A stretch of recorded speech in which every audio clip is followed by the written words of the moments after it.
Bonjour à tous et bienvenue dans ce nouvel épisode d'Argent Compté. Je reçois Henri de Lurgeril pour discuter recrutement, monter sa boîte dans le recrutement, mais surtout devenir business angel en se faisant un peu tout seul. Et ça va être un super moment. Salut Henri, merci d'être là. Merci. Est-ce que tu peux peut-être te présenter, me dire qui tu es, d'où tu viens? Yes. On peut parler de Carcassonne si besoin. On peut tout à fait parler de Carcassonne puisqu'on en parlait avant d'allumer les micros. Je ne sais pas si je peux donner des envies de Carcassonne, mais on peut parler de Carcassonne. Donc moi, je m'appelle Henri de Lurgeril, j'ai 36 ans. Je suis marié, j'ai 4 enfants, j'habite Asnières. Ah ouais. Ouais. Ah moi, tu sais, je me la joue un petit peu avec les trois, mais pas du tout. Ouais, mais en l'occurrence, c'est ma femme qui devrait se la jouer. moi, je me fais discret. 4 enfants.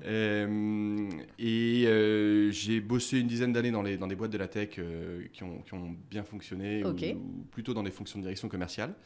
Et j'ai monté un peu par accident, mais c'est une longue histoire, Avisio il y a 4 ans et demi avec un associé qui s'appelle Maxime Cohandet, qui est maintenant basé à Lyon. Avisio est un groupe de conseil RH qui s'articule autour de 3 métiers principaux. Le recrutement, avec 3 cabinets à Paris, en région et sur la tech. Un métier de management de transition qui s'appuie sur un réseau de 950 managers en poste dans des boîtes de la tech. Et un métier d'expertise partagée où on a chez nous des salariés qu'on met à disposition sur les métiers DRH, recruteur et depuis peu Sales Operation Manager. L'ambition, c'est d'être une sorte de one-stop shop talent pour tous les besoins people des entreprises en croissance. On est très bien implanté dans l'écosystème tech français. Ok.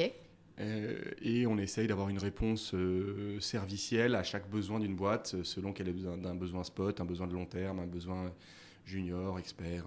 Ok, donc moins sur le principe de la chasse ou du recrutement, plus sur le principe de la cooptation. Exactement, et tu dévoiles un peu le secret de fabrique, mais sur les 3 cabinets, la secret sauce, c'est qu'on s'appuie toujours sur ce réseau de 950 managers qui nous cooptent des profils intéressants.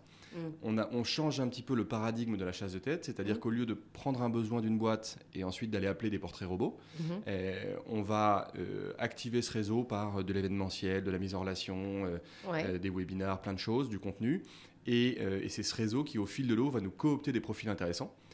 On va rencontrer ces braves gens, essayer de comprendre qui ils sont, qu'est-ce qu'ils savent faire, et on va les proposer à nos clients. Dans un marché qui est plutôt encore malgré tout un marché de candidats où l'enjeu c'est pas tellement d'avoir le mandat mais d'avoir le meilleur candidat, ça change un peu la donne. Ça modifie un petit peu notre approche sur le marché, ça nous rend assez agile, parfois assez opportuniste aussi. Et en tout cas, pour le moment, je touche du bois, mais ça nous réussit très bien. On est 75 dans la boîte, on doit faire cette année 12 millions d'euros de chiffre d'affaires. Et pour avoir le tableau complet, on a rejoint le groupe European Digital Group en juin dernier, qui nous a racheté en majoritaire. Et on évolue maintenant dans cet écosystème très marrant. Ça se passe bien ? Tu dois connaître. Ouais, ça se passe hyper bien. C'est un système vraiment très malin d'alignement des intérêts d'une guilde d'entrepreneurs. Et donc aujourd'hui, on est 21 boîtes dans European Digital Group avec une architecture d'alignement d'intérêts très claire sur qui est actionnaire de qui et dans quel sens va le groupe. Et en même temps, plein d'externalités positives, notamment commerciales, de go-to-market commun, de se faire des passes, de bosser ensemble sur le marketing, les sales. Et c'est passionnant. Hyper intéressant. C'est marrant, dans notre écosystème, on avait une plateforme de crowdfunding, KissKissBankBank, que tout le monde connaît. Ils ne recrutaient que par cooptation. Sur cooptation. Ça a plein d'intérêts. En fait, le recrutement par cooptation a un intérêt de court terme, et en plus, il a un intérêt de long terme parce qu'il fidélise les gens. Puisque quand tu bosses avec des copains, tu es plus heureux, tu restes plus longtemps et tu as une petite pression à rester parce que tu as coopté des gens ou tu as été coopté par quelqu'un. Donc, c'est gagnant à tous égards. Et nous, évidemment, je ne l'ai pas dit, mais ça se comprend. Évidemment, on rémunère la cooptation. Et donc, dans ces 950 managers, alors, la plupart du temps, il arrive qu'ils nous fassent des passes pour la beauté du geste, mais tous ont bien compris que si on plaçait le candidat qui nous avait coopté, ils allaient prendre un petit cut sur le chiffre d'affaires et ça arrondit les fins de mois. Ça fait un petit complément de revenu. Absolument. Voilà. C'est hyper intéressant. Je crois que j'avais pas saisi en fait la taille du bousin, comme dirait l'autre. C'est hyper. Oui, et ça surprend un petit peu la vitesse à laquelle on est allé. À noter que, et c'est un de mes sujets de prédilection, mais je pense qu'on n'aura pas le temps d'en parler aujourd'hui. On a tout le temps. On a tout le temps. Méfie-toi avec moi, je suis bavard. On a suivi une stratégie de speedboat, qui est probablement quelque chose que tu as déjà entendu, qui consiste au fur et à mesure des opportunités à filialiser des nouvelles boîtes de services et à associer des nouvelles expertises. Donc, dès qu'on identifie dans notre écosystème un upsell, cross-sell potentiel sur notre clientèle, on va lancer une nouvelle boîte avec un nouvel associé qui va en prendre la direction générale et qui va nous amener, un ou une associée d'ailleurs, et on a pas mal de femmes, qui va nous amener une nouvelle expertise, un nouveau focus et une nouvelle vitesse de déroulé d'une nouvelle boîte. Donc aujourd'hui, Avisio, c'est un groupe dans lequel il y a 7 boîtes. Okay. On a déjà lancé 8 speedboats, 2 qu'on a coulés et 6 qui cartonnent. Et ça donne une agilité très très forte. On n'aurait pas pu faire tout ça tout seul juste avec Max. C'est hyper intéressant. Non, je ne connaissais pas du tout pour le coup. Le speedboat, c'est une image issue de la marine de guerre où, sous la protection du vaisseau amiral, pour explorer une crique ou je sais pas quoi, tu vas envoyer un petit vaisseau rapide qui ne va pas avoir la lourdeur du vaisseau amiral, qui éventuellement va sauter sur une mine, mais c'est pas très grave. Et donc tu as le meilleur du vaisseau amiral, une marque, des bureaux, une finance, des RH, etc. Et en même temps, tu as une grande agilité et une capacité à prendre des risques et aller vite. Ok. Comment s'appelait cette boîte qui faisait vachement ça aussi? J'ai oublié. On a presque tout pompé sur Théodo. Ah, c'était ça. Voilà. Théodo. Je n'ai aucun mérite. C'est du recrutement, Théodo? Non, c'était du software. C'est des agences produits. Ouais. Donc ils pensent, ils créent et ils vendent des produits. Ouais. Ça principalement des grands comptes. Je me rappelle. Benoît Charles Lavozelle, Julien Lauré, tout ça, c'est pas mal des stars. Ouais. C'est vrai que... Enfin, je sais pas que j'entends moins parler d'eux, mais c'était très très beau. Et c'est bien ce qu'ils ont fait, ouais. Il y a une marque ombrelle qui s'est créée qui est M33, qui est du coup une sorte de startup studio. D'accord. Et en dessous, tu as Sicara, BAM, Théodo. J'ai vraiment tout pompé. Tu l'as fait avec talent, à l'évidence. Je l'ai fait avec vitesse, en tout cas. Voilà, écoute. Hyper intéressant. Et donc, on a été mis en relation pour parler aussi de ton activité de business angel. Comment t'es tombé dans l'investissement C'est un peu une drôle d'histoire, probablement pour des mauvaises raisons. La première fois que j'ai investi dans une boîte, c'était une boîte qui existe toujours, qui cartonne, qui s'appelle Upflow. Et il se trouve que c'était à la fin de ma dernière activité salariée. Non, mon avant-dernière, pardon. Je cherchais un boulot. J'ai fait des entretiens avec Alexandre Louisy, qui est le patron d'Upflow, qui m'a refusé. Non. Si. Et je pense que c'était une très bonne idée en plus. Mais j'ai adoré les échanges que j'avais eu avec Alex, j'ai adoré sa boîte, j'ai adoré sa vision, et je lui ai dit, écoute, si un jour tu lèves, je suis chaud pour en être. Ne connaissant absolument ni les tenants ni les aboutissants, etc. Alex, avec qui j'ai gardé quelques bons rapports, me rappelle 6 mois plus tard en disant, c'est maintenant. Sympa. Je monte, je lève, est-ce que tu veux monter à bord? Et je dis, super, avec joie. Il me dit, en revanche, le ticket minimum, c'est 50 000 balles. Moi, je crois qu'on attendait notre 3e, on venait d'acheter une maison, je lançais ma boîte, j'étais raide. Je devais avoir 3 000 € d'épargne ou un truc comme ça. Et donc, je lui dis, je veux bien, mais est-ce que tu prends 3 000 €? Il m'a dit évidemment non. Je ne vais pas m'emmerder avec 3 000 € sur la cap table. Et donc, mon premier réflexe, ça a été d'aller voir des amis. Et en particulier, moi, j'avais créé il y a 5 ans maintenant un groupe Slack de directeurs commerciaux, puisque c'était mon métier. D'accord. Et c'était un groupe métier dans lequel on s'échangeait des bonnes pratiques, on insultait nos boss et on faisait des blagues de commerciaux. Mais c'était un groupe hyper intéressant où on progressait pas mal ensemble. Et j'ai dit, les gars, j'ai une opportunité de monter sur un truc de business angel. Est-ce qu'il y en a qui voudraient venir avec moi pour faire le nombre et passer le ticket? Et j'ai rassemblé assez vite et à mon goût assez facilement, je ne sais plus, 150 000 €. Et j'ai piqué 5% à tout le monde à l'entrée en disant je vous pique à tous 5% et ça finance ma part. Okay. On s'est greffé à un SPV qui se trouvait être un des SPV d'eFounders. Et je me suis retrouvé business angel un peu par accident et avec d'autres copains qui sont venus, qui m'ont suivi en disant tiens, il a l'air vachement éclairé, il doit être très bon en business angel. J'y connaissais rien. Je ne maîtrisais pas tout à fait ce que je faisais, mais ça a été un super succès. Trop sympa. Aujourd'hui, Upflow a relevé 2 fois et c'est un carton. Mais c'était un peu un accident. Et la thèse était clairement une thèse de smart money où on rentrait à, je ne sais plus combien on était, à l'époque on devait être 12 directeurs commerciaux de start-up françaises. Donc pour Alex, il y avait un vrai avantage à avoir des petits consultants internes qui pouvaient l'aider sur tel ou tel élément de son go-to-market, qui pouvaient faire signer leur propre boîte, qui pouvaient faire des passes business.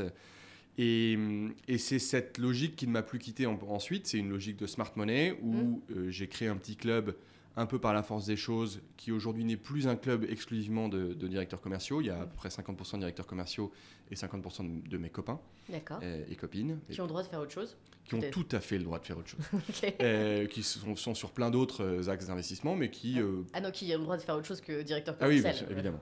évidemment. Mais qui, pour X ou Y raison, se disent « mon avis n'est pas complètement plus bête qu'un autre » et qui donc sont intéressés de suivre ce que je leur poste. D'accord. Et donc, je leur propose régulièrement, 2-3 fois par an, une opportunité d'investissement dans une boîte dans laquelle moi je vais. Oui, à chaque fois. C'est mon critère. Donc, évidemment, le montage a pas mal évolué dans le temps, à la fois parce que maintenant j'ai un peu plus de sous à placer, donc j'ai plus besoin de prendre ma part sur les autres, et en même temps parce que l'époque des SPV gratuits est passée. Dans le temps, il y a pas mal de choses qui ont évolué. Une fois qu'eFounders m'a dit que je pouvais plus utiliser leur SPV gratos, j'ai essayé de créer des SPV moi-même. J'ai cru mourir. On en parlera à notre directrice générale. Ça fait 18 mois que j'essaie d'en fermer un qui s'est planté. Enfin, tu vois, vraiment, je viens d'en faire. Et donc, désormais, on s'appuie sur des architectures existantes, donc principalement Angel Square, un peu Roundtable aussi. D'accord. Pour l'administratif. Et donc, on a désormais un deal plus classique, une architecture plus classique de club de Business Angel. À noter, et c'est un peu ma fierté, que ce club de Business Angel, qui s'appelle Even Sales du nom de ce groupe Slack qui existe toujours, c'est qu'il a un carré fléché vers une asso qui se trouve être l'asso dans lequel j'ai fait ma coopération quand j'étais étudiant. Donc j'ai passé 1 an aux Philippines, dans une fondation qui s'occupait d'enfants des rues. Et ma façon à moi maintenant de faire du fundraising pour cet asso, c'est de flécher 50% du caride vers cette association. C'est hyper intéressant. Et oui, j'imagine que ça parle aussi à tous les membres du club et du réseau. Évidemment. Dans ce réseau, il n'y a pas d'investisseurs professionnels. Personne n'est bon. Et moi-même, je ne suis pas investisseur professionnel et je doute beaucoup. Je continue à douter beaucoup de mes intuitions, de mes analyses. Mais tu ne revendiques pas une expertise. Non, je ne revendique pas d'expertise. Et la thèse majeure, c'est d'aider les entrepreneurs et une thèse de give back. Mais rajouter cette thèse sociale de générosité en disant si ça surperforme, on ne l'aura pas complètement mérité, ça reste de l'investissement extrêmement risqué en venture capital, on ne l'aura pas complètement mérité, et donc on pourra, au-delà d'une certaine performance, redonner une partie de la valeur à des causes plus nobles que nous. C'est vrai qu'on le dit souvent, de l'argent investi en venture capital, en early stage, c'est de l'argent sur lequel il faut s'asseoir. Donc si tu le récupères... avec une plus-value, je comprends que... Parce que moi, je trouve que c'est mérité, tu vois. C'est-à-dire, on a fait confiance à une boîte, à un dirigeant, à des dirigeantes, à un moment, à un instant T, où ils avaient besoin aussi de... En fait, ils avaient besoin de ces 50 000 euros pour se développer. Et moi, je trouve que les gens qui... Parce que les business angels, en France, ne sont pas très nombreux. Ça l'est devenu plus... mais on n'a pas du tout les mêmes incentives fiscaux que pouvait avoir le UK, où tu étais incentivé à la fois, tu avais des avantages même si tu perdais de l'argent. Ici, c'est vraiment, je fais le choix, presque citoyen à un moment, dire je flèche une partie de mon épargne vers l'économie réelle, vers les gens qui ont besoin de... À ce sujet-là, il faut suivre en ce moment ce que fait Paul Midi, qui agite pas mal l'écosystème au travers d'un truc qui s'appelle la mission Midi.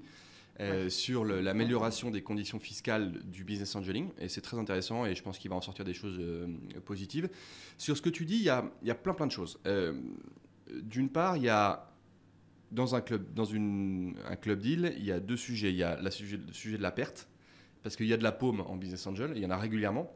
Il y en a plus. Et donc, quand tu as tes potes dans un club, tu les fais investir, tu vois, tu veux pas être un Ponzi, quoi. Tu veux t'assurer que les gens qui ont mis leur argent avec toi savent exactement ce qu'ils vont faire. Mais même avant d'être un Ponzi, est-ce que tu vas faire perdre de l'argent à tes potes? C'est jamais évident. Et ma phrase, systématiquement, c'est si l'argent que vous allez mettre dans ce SPV vous donne moins envie de boire une bière avec moi que vous en avez aujourd'hui, s'il vous plaît, ne le mettez pas. Et à une exception près, il y a un jour où j'ai eu un débat sur la fin d'une aventure qui n'était pas une paume, mais qui était une fin un peu décevante. Et ça m'a pris 2 fois 20 minutes de discussion avec un copain et ça m'a coûté, j'ai pas aimé, mais le deal a toujours été très clair. Donc il y a comment tu gères la paume et comment tu gères le succès. Et c'est sur ce succès que la plupart du temps on en parle moins parce que l'argent est un peu tabou, mais le fait de flécher vers une cause noble une partie de la surperformance, je trouve ça vraiment cool. Et tu l'évoquais, dans les motivations des business angels, il y a gagner de l'argent, il y a le give back, il y a une certaine notion de générosité professionnelle, et puis il y a aussi une partie de social reward. Il y a plein de gens qui mettent dans des SPV pour avoir quelque chose à dire dans les dîners en ville, parce qu'ils aiment la gueule du fondateur, parce qu'ils aiment le produit, parce que pour plein de raisons. Par exemple, moi j'ai mis dans Asphalt, parce que je suis un groupie absolu de cette marque. Je suis encore aujourd'hui habillé intégralement en Asphalt. Je kiffe cette marque, j'adore, et je peux te garantir que l'analyse critique que j'ai faite de ce BP n'est pas bonne. Parce que j'ai juste envie de dire dans les dîners en ville, t'as vu, je porte du Asphalt, j'adore cette marque, et j'ai même investi chez eux. Donc il y a cette partie de social recognition, et s'appuyer sur cette social recognition pour faire quelque chose de bien, en disant c'est utile à ton portefeuille, c'est utile à ta reconnaissance sociale, et c'est utile à des enfants au bout du monde, c'est cool. Voilà. Ça boucle un peu la boucle. C'est vrai, je suis assez d'accord. Sur les thèses d'investissement, est-ce qu'au départ, tu dis que tu proposes 2-3 opportunités par an, je me dis que tu vas en recevoir pas mal, parce que plus tu investis, plus tu en reçois. Est-ce que tu es agnostique? Est-ce que tu... Pareil, tu connais cette phrase, au début on a des principes, après on a des enfants. Non, je ne la connais pas. Ah si, c'est les gens qui te disent qu'il ne faut pas d'écran, etc. Tu leur réponds, au début on a des principes, puis après on a des enfants. C'était un peu la même chose en business angeling, c'est au début tu as des principes et après tu as la réalité. On avait commencé sur une thèse très ambitieuse qui était de dire on va devenir les spécialistes de la sales tech SaaS B2B, donc assez pointu. Mais parce qu'on était que des sales leaders, et donc on avait la capacité à devenir power user, à devenir conseil, à devenir utilisateur, etc. C'est notre expertise. On a fait quelques deals de sales tech, pas tous successful. Et il y a eu d'autres opportunités non sales tech qui ont pointé le bout de leur doigt, le bout de leur nez. Asphalt par exemple, donc des trucs B2C.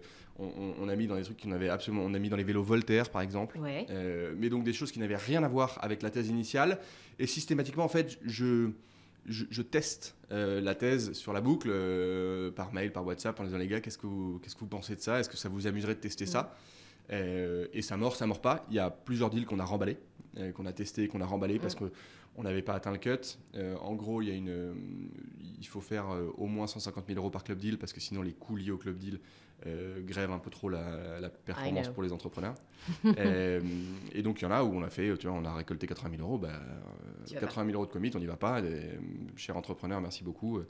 Je te fais les intros avec les quelques-uns qui avaient dit oui pour pas que tu perdes l'opportunité, mets-les sur un autre SPV, mais sans nous, quoi. Bonheur pour le dirigeant.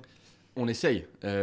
Et on essaye d'être surtout des facilitateurs avant, pendant, en étant actifs, positifs, en n'étant pas les emmerdeurs, etc. Et après, c'est d'ailleurs une des conversations qu'on peut avoir sur plusieurs deals déjà. On s'est fait virer à la Serie A. C'est le destin tragique des business angels. C'est-à-dire tu prends toutes les paumes et quand tu as quelques dossiers qui peuvent faire x10, x100, tu t'en fais virer assez vite parce qu'il y a des pros qui rentrent. Et je ne me suis jamais battu là-dessus. Parce que on sait très bien que la stratégie d'un fonds qui rentre en Serie A, c'est de faire de la place. Et donc, il va faire un peu de chantage auprès de l'entrepreneur en disant « je ne rentre pas s'il y a tous ces petits BA ». Et je me verrais vraiment mal me regarder dans la glace en me disant « je suis un business angel arrangeant ». Mais au moment de retirer mes sous à moi, j'emmerde l'entrepreneur en forçant ma place. Donc, c'est un peu frustrant, c'est même très frustrant. C'est parfois très agaçant, mais c'est un peu le jeu. C'est le gros sujet en fait. Donc tu vas prendre ton x2, x3, ce qui est objectivement incroyable. C'est pas le livret A, tu vois, c'est génial. Mais c'est très très dur d'avoir le x10. C'est pas le x10. Ouais. Mais ça c'est un vrai sujet. C'est marrant qu'on a abordé régulièrement.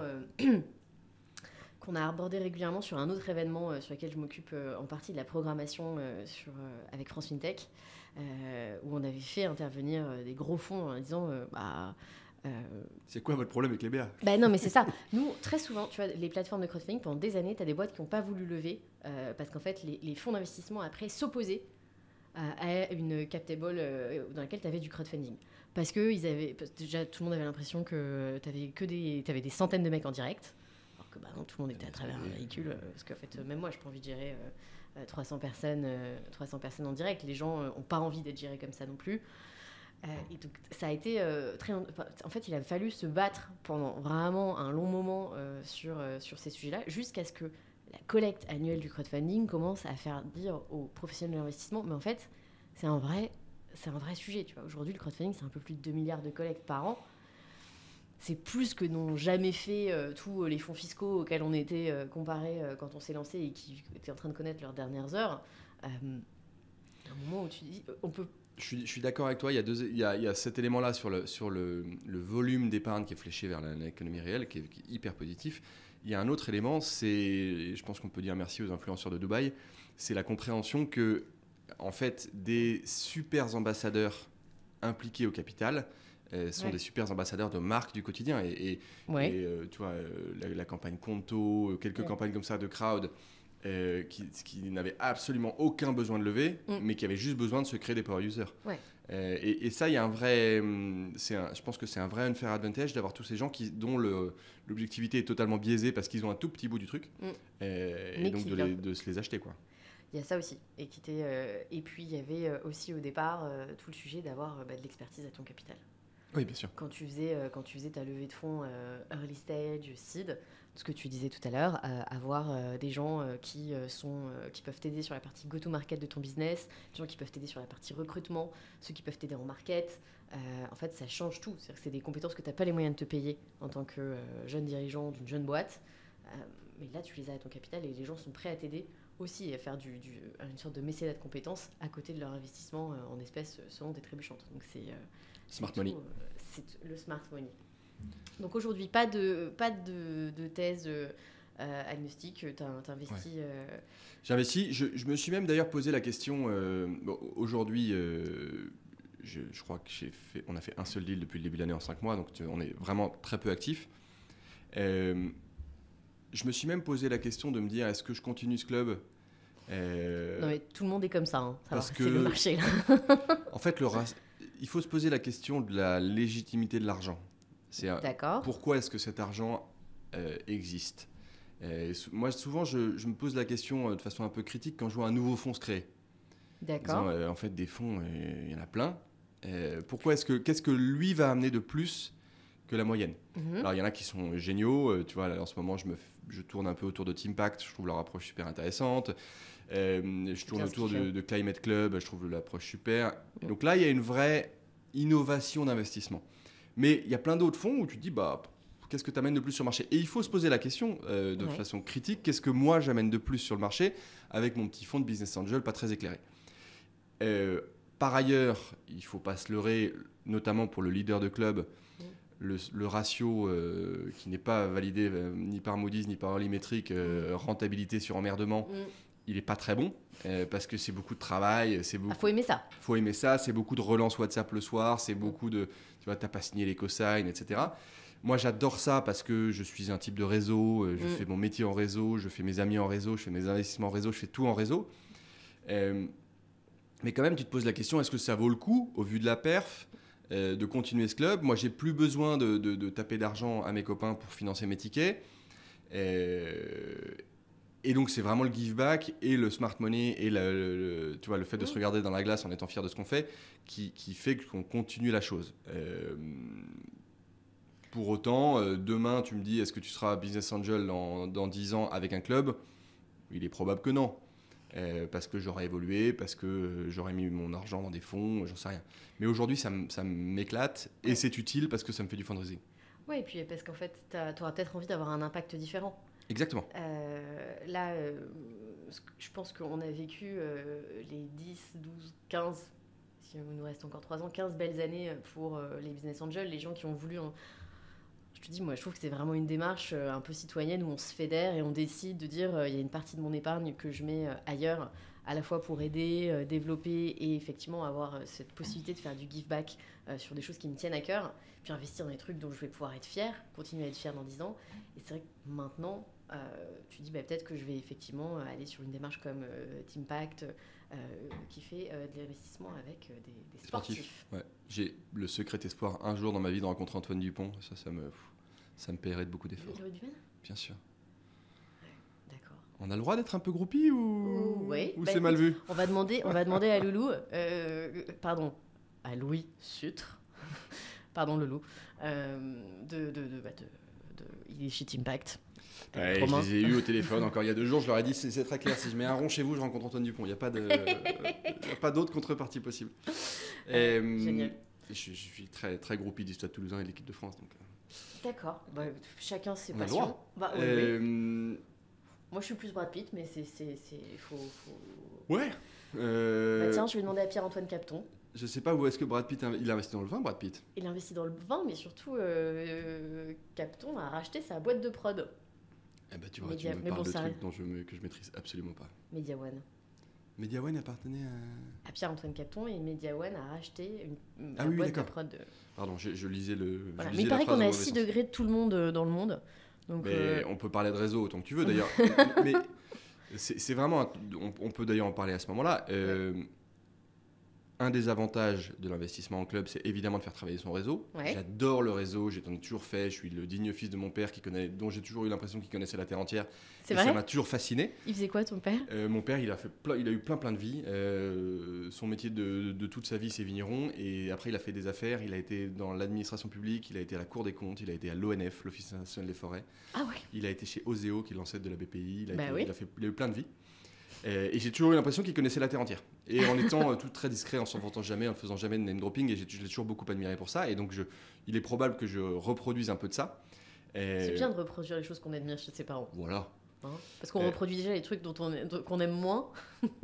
C'est vrai. C'est vrai ce que tu dis. C'est assez flippant, mais c'est assez vrai. Mais il y a évidemment activer son réseau par de l'entrepreneuriat. C'est une façon hyper positive de le faire. Et je continue à créer mon réseau pro et perso comme ça. Quand je rentre sur une Captable, systématiquement, mon réflexe, je regarde la Captable, je vais sur LinkedIn, je dis bonjour aux gens. Je dis hello, on est sur la Captable de telle boîte, ravi de s'y retrouver, peut-être qu'un jour on se croisera dans la vraie vie. Ça m'a coûté 3 minutes. Et ça y est, je suis objectivement allié avec quelqu'un qui a des raisons de me valoir du bien et j'ai des raisons de lui valoir du bien. C'est très sain et positif. Ah, mais moi, je suis très, très admirative de ça. Moi, je suis très nulle en réseau. Mais moi, je suis un peu à l'ancienne. Tu vois, moi, j'envoie des cartes manuscrites pour remercier. Bah, c'est magnifique en réseau. Bah oui, mais alors ça te fait un petit réseau. C'est très bien. Mais en fait, il vaut mieux un petit réseau activable qu'un gros réseau inutile. Il faut se dire que le réseau, c'est pas un stock. Le réseau, c'est un flux.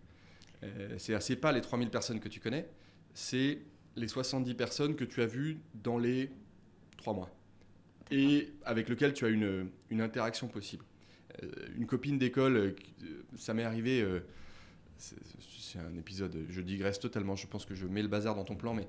J'adore quand il y a le bazar dans le plan. Quand on a été racheté par EDG, on a été racheté sous un modèle que je ne connaissais pas et que j'avais honte de ne pas connaître, qui était le LBO.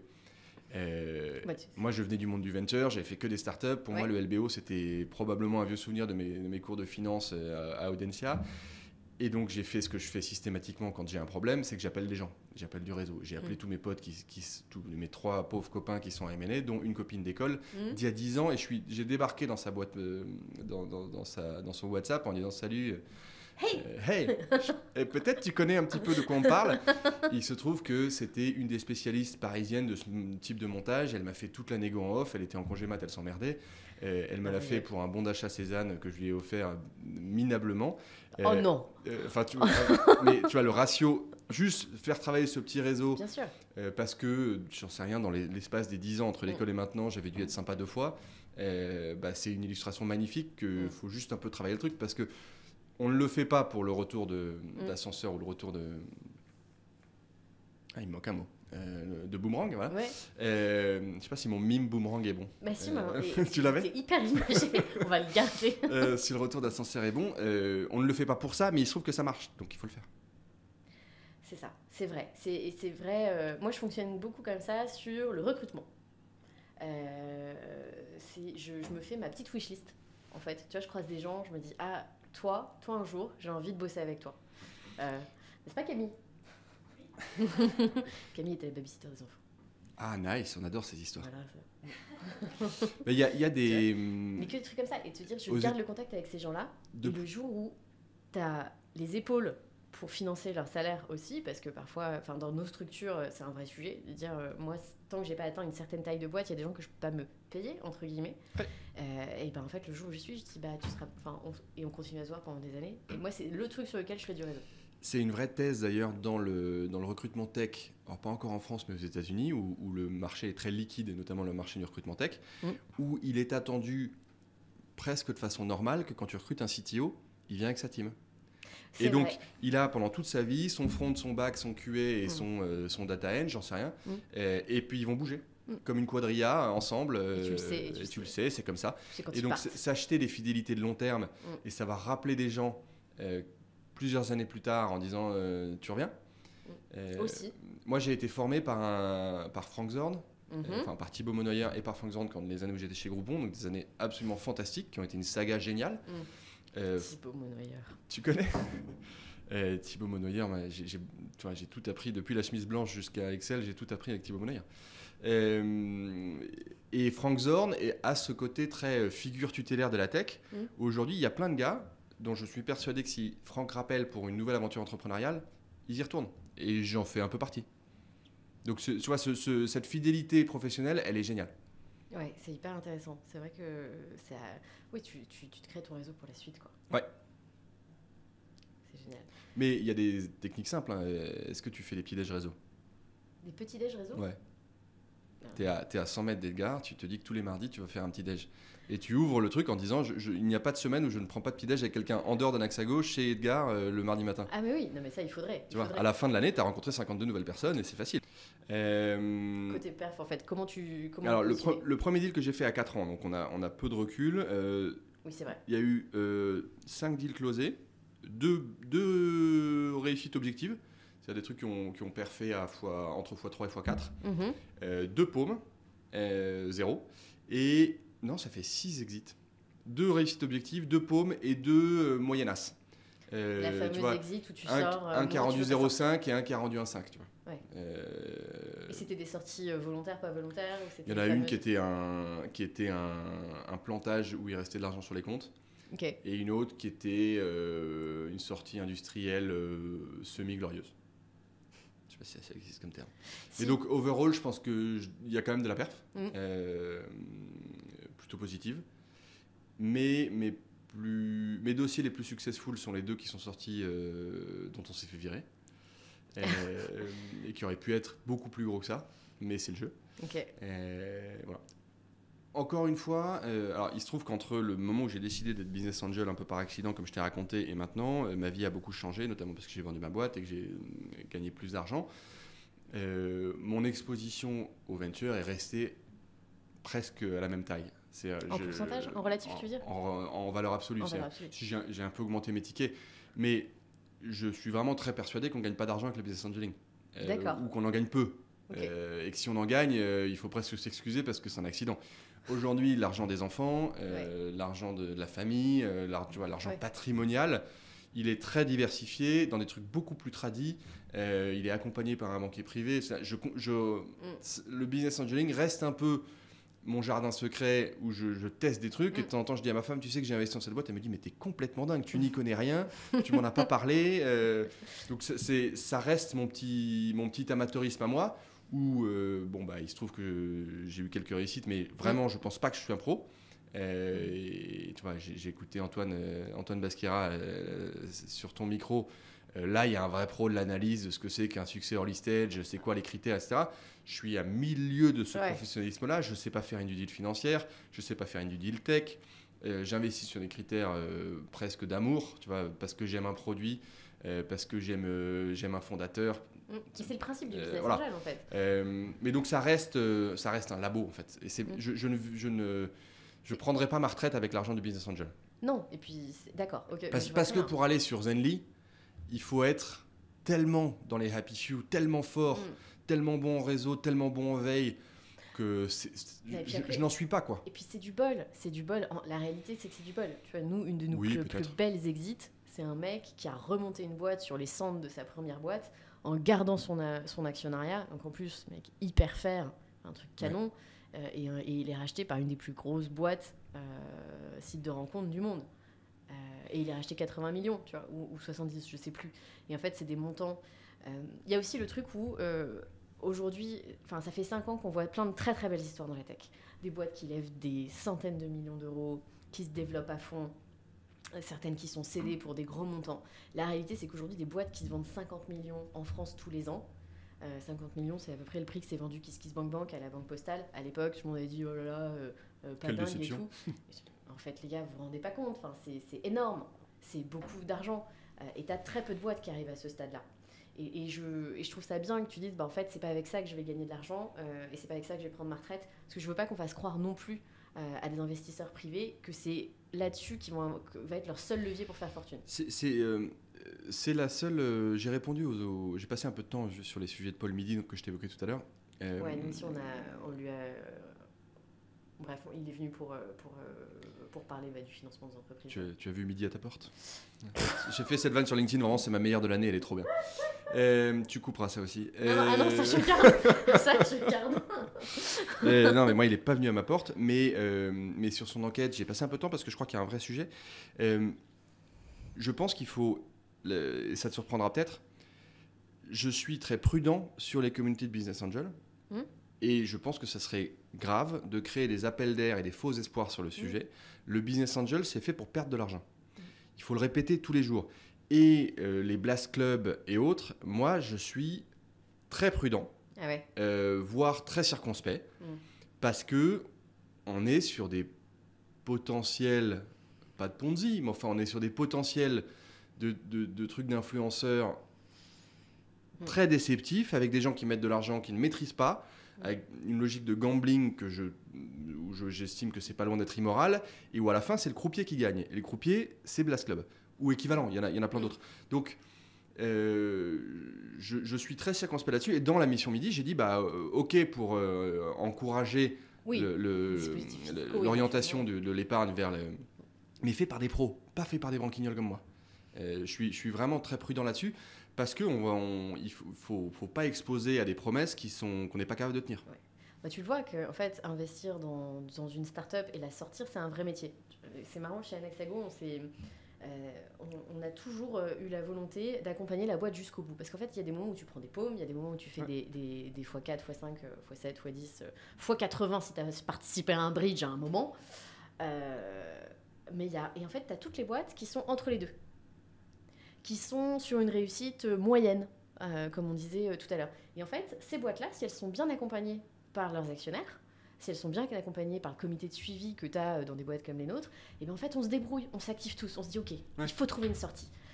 Elle sera peut-être pas aussi glorieuse que ce qu'on espérait, mais on va peut-être faire x2, x3, ce qui est déjà pas mal, ce qui est déjà très bien en fait. Et avoir ce... Nous, on s'est toujours dit ça avec mes associés, on s'est dit, on doit... En fait, tant qu'on n'aura pas tout essayé, on lâche pas le dirigeant. Et ça demande un temps de dingue. Parce que, en fait, si tu es dans un fonds d'investissement un peu plus classique, c'est aussi une bande passante qu'ils n'ont pas pour gérer ce genre de deal. Tu as des tas de boîtes qui sont envoyées au tapis parce que mal accompagnées aussi. Bien sûr. J'observe dans mon club deal la façon dont les participants gèrent la relation avec le fondateur. Moi, je trouve que l'échec est très bien encaissé. Ouais, vachement bien. Il y a un support énorme. Ouais. Quand le fondateur s'est bien bagarré, ou la fondatrice s'est bien bagarrée, voilà, il y a eu un mur quelconque, le go-to-market, le product market, j'en sais rien. Je trouve que tu as une empathie très forte. Il y a une empathie très forte. Et en fait, la zone, quand ça cartonne, il y a une empathie très forte, évidemment. Ouais. Quand ça paume, il y a une empathie énorme. Et c'est plutôt dans le ventre mou qu'effectivement, là, on se rend compte qu'il y a un tout petit peu de frustration en disant tu pourrais faire un peu mieux. Tu vois. Et c'est un tout petit peu moins supportif. Donc, tu as raison de le dire. Il faut accepter que toutes les boîtes ne sont pas faites pour les restes, que chacun sa montagne et qu'il y a des petites montagnes un peu moyennes où il faut accompagner parce que c'est aussi ça le game. Et c'est toujours déceptif. Nous, on le voit, en fait, ce truc-là, ce ventre mou est déceptif, mais en même temps, tu dis, attendez les gars, parfois tu dis, est-ce qu'il aurait fallu perdre l'argent et il y aurait eu une espèce d'empathie, de bienveillance vis-à-vis du dirigeant de l'entreprise. Nous, on préfère un peu aller jusqu'au bout. Alors oui, on n'est pas au max peut-être, parfois même tu récupères 50% de l'investissement. C'est-à-dire que tu fais pas de perf, mais tu es allé récupérer une partie des sous. Et je sais pas, pour moi, c'est important. Je suis bien d'accord avec toi.